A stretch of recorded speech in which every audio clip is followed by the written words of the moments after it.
Дөрөвдүгээр сарын 15-16-ны өдрүүдэд аймгийн эрүүл мэндийн газраас эрүүл мэнд ээлтэй орчин аяны хүрээнд олон улсын сувилагчийн өдрийг угтсан сувилагчийн эрүүл мэнд үйл ажиллагааг зохион байгууллаа.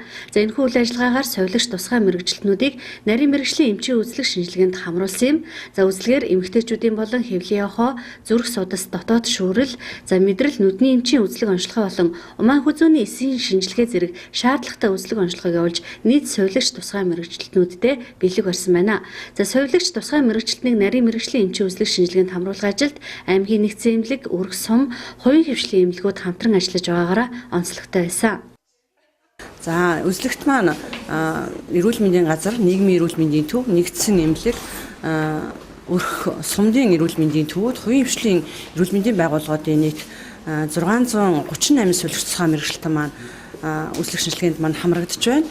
Тэгээд үзлэгийг маань бас нэгдсэн эмнэлгийн нийт эмч нар, за хувийн хвшлийн эмнэлгүүд, саран элит эмнэлэг, дархан үйлс эмнэлэг, цэн эмнэлэг, төвшин эмнэлэг, очирт, түшиг, буянтай эмнэлгүүдийн маань нийт эмч нар маань бас сувилагч тусгай мэрэгчлүүдийг маань үзэж өгч байгаад бид бас туйлын их баяртай байна. Ажлын өдрүүдэд бол бид иргэдтэй үйлчлдэг учраас тэр болгон одоо эмнэлгийн мэрэгчлүүд ороод үзүүлэх боломжгүй байдаг. Тийм учраас бид нар зориудаар өнөөдөр хагасаа өдөр, битэн сая өдрийг сонгож авч иргэдтэй эмч сувилагч нартай бол нээлттэй үйлчлэгийг үзүүлж байна.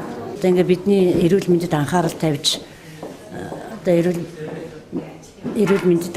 урьдчилан сэргийлэх үзлэгт хамруулж байгаа эрүүл мэндийн газрын одоо удирдлагууд болон одоо сувилгын мэрэгчлэтнүүд бусад одоо энэ зохион байгуулж байгаа эмч мэрэгчлэтнүүдтэй маш их баярлаж байна. Дархуул аймгийн эрүүл мэндийн салбарт 1200 сувилагч эмнэлгийн тусгай мэрэгчлэтнүүд байдаг байна. За үүнээс сувилагчаар ажиллаж, сувилгын тусламж үйлчлэгийг үзүүлж байгаа 700 гаруй сувилагч юм байна. Тэд ийхүү 2 өдрийн хугацаанд эрүүл мэндийн нарийн мэрэгжлийн эмч нарын үзлэгт хамрагдаж, олон төрлийн шинжилгээнд хамрагдсандаа талархалтай байлаа.